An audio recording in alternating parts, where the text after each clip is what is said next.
Hello and welcome to Talking Strength episode 7. This is Lessons in Strength episode 3.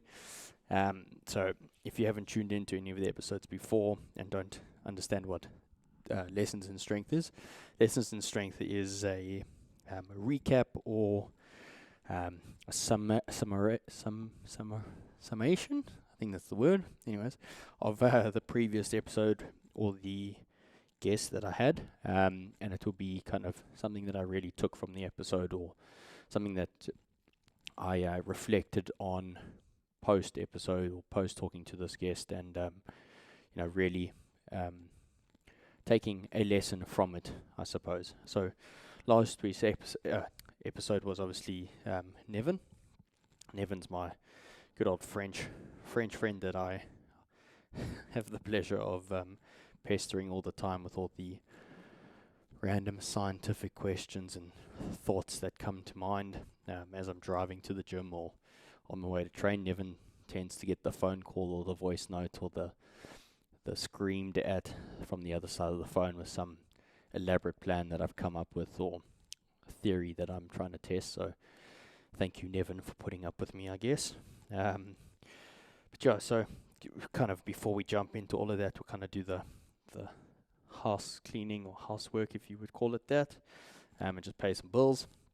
So obviously, I've got a coaching intake for kind of, I suppose, end of the month. So this will be end of the month, starting probably in like next 2 weeks. I've got 3 spots open. So it's kind of for more, I've got 2 lifestyle spots and 1 performance spot open.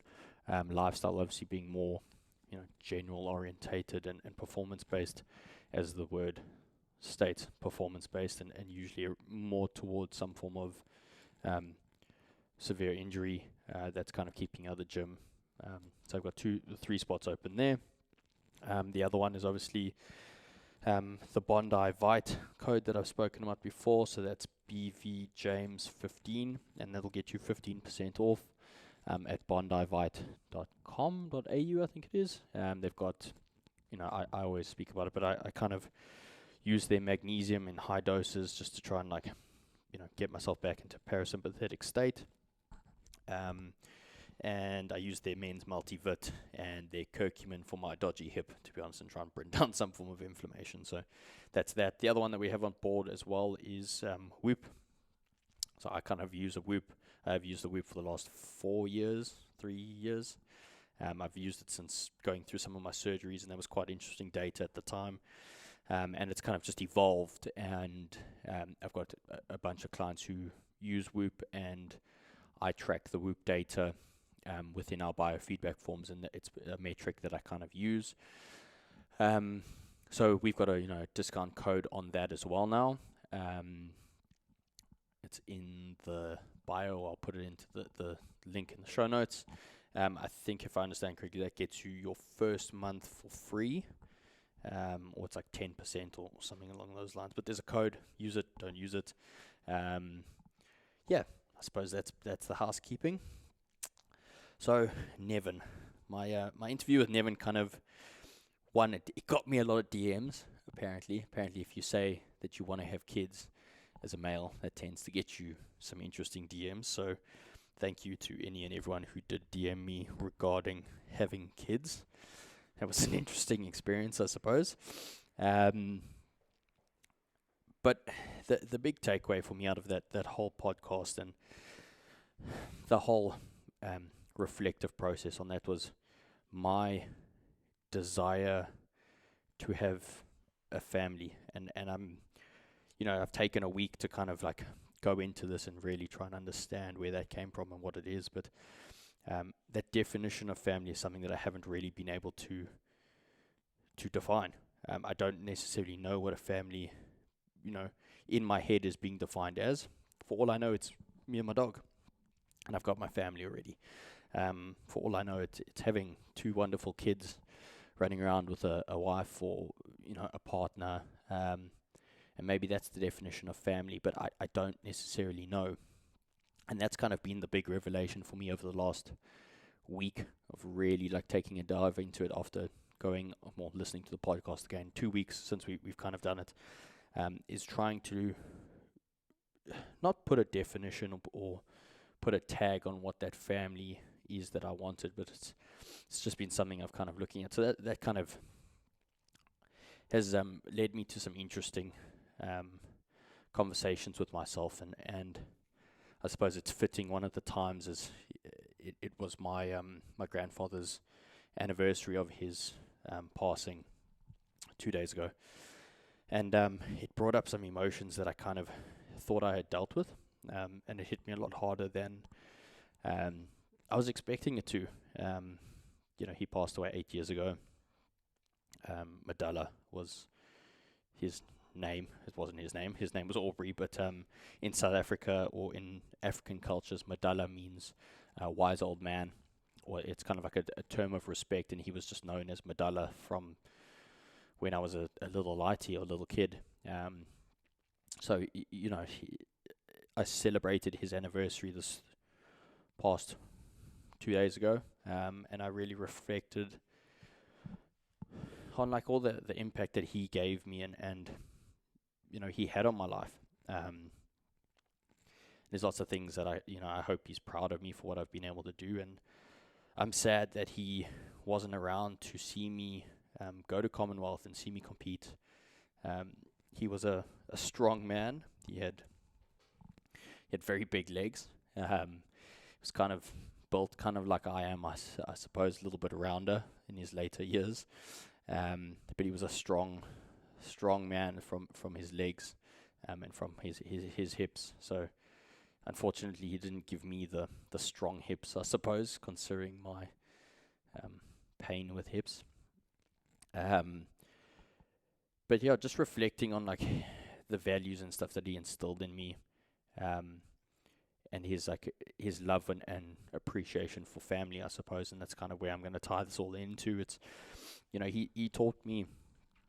I kind of spoke about it in the past. It's like I obviously come from a split household or a divorced household where my father would only see me every second weekend, and he did live quite far away at that stage. And like my grandfather was around. He taught me, how to work hard, and he taught me how to do everything and anything with my hands. Like he made gear case seals for trains. So if anyone has any idea of what that is, I'll be very surprised. But basically, it's the oil seal that sits within a locomotive. And he did that for many, many years. And he was a safety officer or a quality safety officer for big mine trucks back in the day, and he kind of like evolved into this seals for locomotives or for trains. And that was my second love. I loved trains growing up because of obviously my grandfather, and he brought me into the business and made me work. Like I can't remember. I don't remember a time in school holidays when I wasn't working for my grandfather or going through early in the morning to go and go through to the workshop with him and spend my time with him and his little dog, and just spend time with my grandfather and being a man, I suppose, from that side, like working with your hands and playing with tools. And he had a block and tackle. If anyone knows what block and tackle is, I'll be surprised. But he had block and tackle set up in the workshop, and I used to hoist engines of cars out of the front of them, and I'd swing them around. I'd hoist myself up and down in the workshop, and I got to play. I got to experience as a kid, and within all of that, he never stopped me from trying to learn or working, and never let me give up.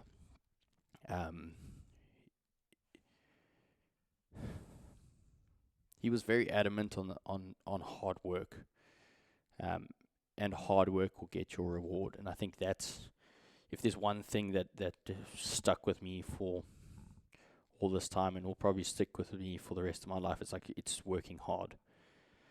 It's like he taught me how to bleed to get somewhere. And that's exactly what I did and have done in any and every aspect of my life since that has been ingrained in me. I was not the most gifted athlete. I was not the strongest. I just worked fucking hard, and that's a testament to him, and it's just something that he taught me. Um, I have a little saying, and some people never heard me say it and joke about it, but it's like, as a South African, it's like we make a plan, and that comes down to from my grandfathers. Whatever the issue was, whatever the problem was, whatever needed fixing, we just made a plan. We got down to it, we drew it up, we measured twice, cut once, and we made a plan and we made it happen. And that's all from my grandfather. That's, things he taught me. And it's come through, my training when I prepped for Commonwealth and being as injured as I was, and I wasn't going to give up. I wasn't going to not work hard. Like, it would be it would be spitting on his grave if I didn't work hard, as bad as that sounds. But that's how much I believe it, and how much it made that an impact on me. So yeah, I suppose all of this together brought up these emotions, and it was just fitting that it was around the time of his anniversary. And I thought, it's 8 years. It's been a while, I suppose, and it should have been. It's you should be okay with it, I suppose. But I got quite caught up around it. I, had a little cry, as one does, I suppose. I am lucky enough to be able to go to the beach, and I remember going on beach holidays with my grandfather, and waking up early and going fishing with him, and it kind of just it felt like I was closer to him by being by the ocean, and that's how I commemorated him and just celebrated his life. And that's, it was all fitting, like I was saying. It came in from the podcast with Nevin about how, family has been in such a big, important thing in my life for some reason. And I think it's got to do with maybe, the love and the family that my grandfather brought me. And even if it was just, from himself, I didn't necessarily have a big family. We didn't have big dinners and those types of things. It's just, maybe that's also part of it. I don't know. I'm psychoanalyzing this and going into a bit of a ramble, but that's basically it. So yeah, but family was kind of one of the big ones. I had a few comments around it, or some DMs, and I actually reached out to one or two coaches who work within a family setting, I suppose, if you want to call it that. They work with, moms, dads, pre, post, natal, that type of thing. And one in particular I had a very interesting conversation with, and she kind of brought up something that I haven't had someone bring up to me before. And I kind of told her, I've been broody from 18, and I've wanted kids, and I've wanted this family or whatever it is. And she's like, it's amazing to see that you're even asking these questions, and you're being able to, follow this true passion or the spirit that you have to, or desire that you have to be a father, to be a someone who looks after kids, whether that's 1, 2, or 3, or maybe it's something you adopt, or someone you adopt. You don't know, but it's just being able to start asking those questions and being able to reflect on those questions, of your inner self, and making an impact, I suppose.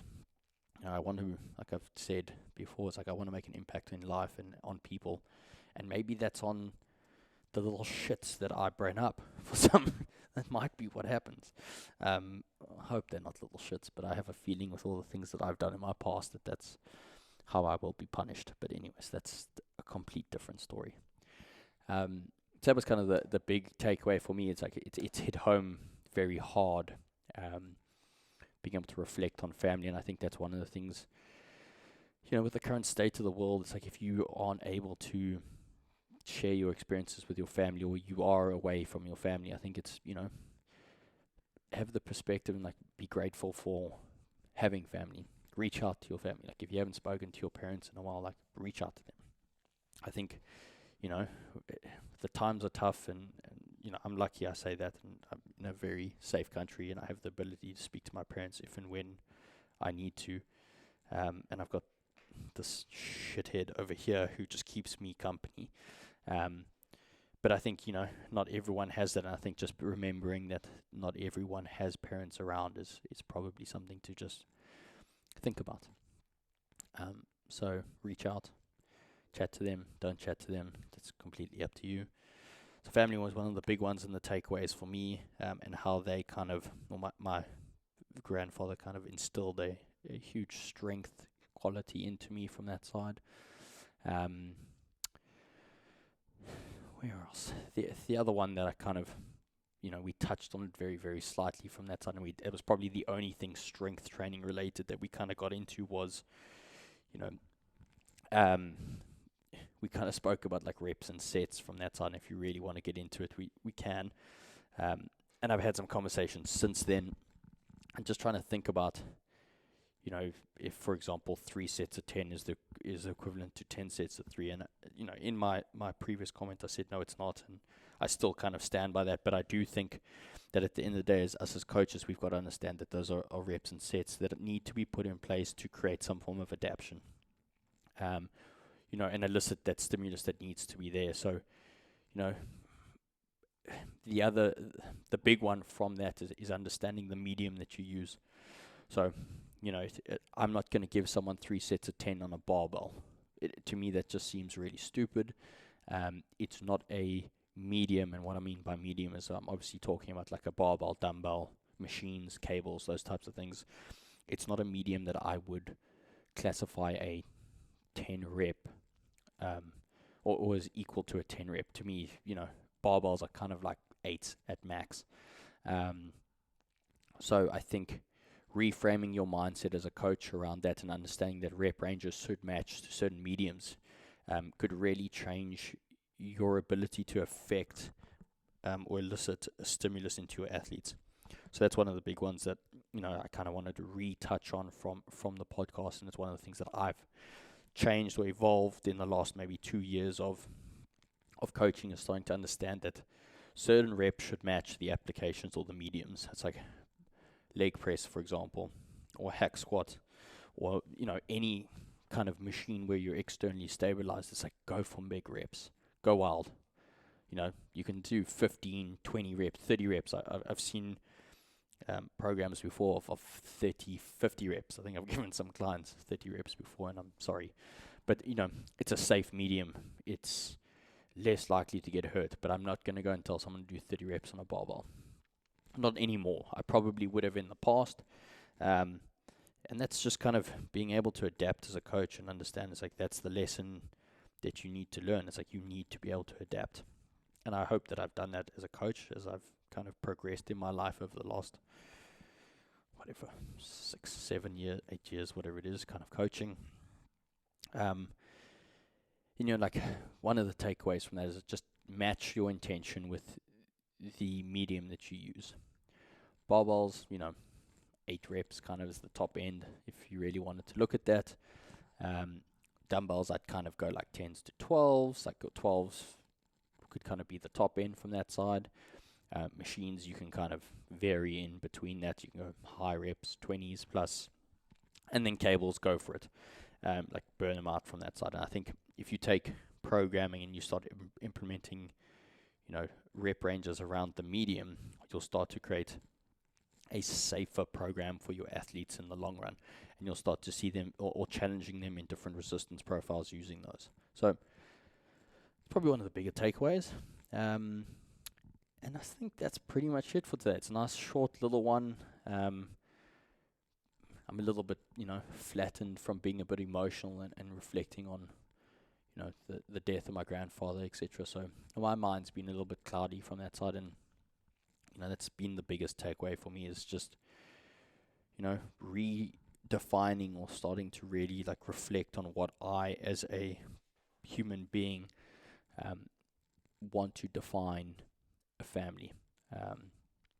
So like I said before, if you haven't spoken to your family members in a while, or COVID has stopped you from seeing anyone, I think, reach out to them, call your mom, call your dad, go for lunch with your brothers if you can. And I think we'll kind of just leave it there. It's a nice, short, sharp little one. And then we've got some cool guests coming up, so stay tuned and have a good week.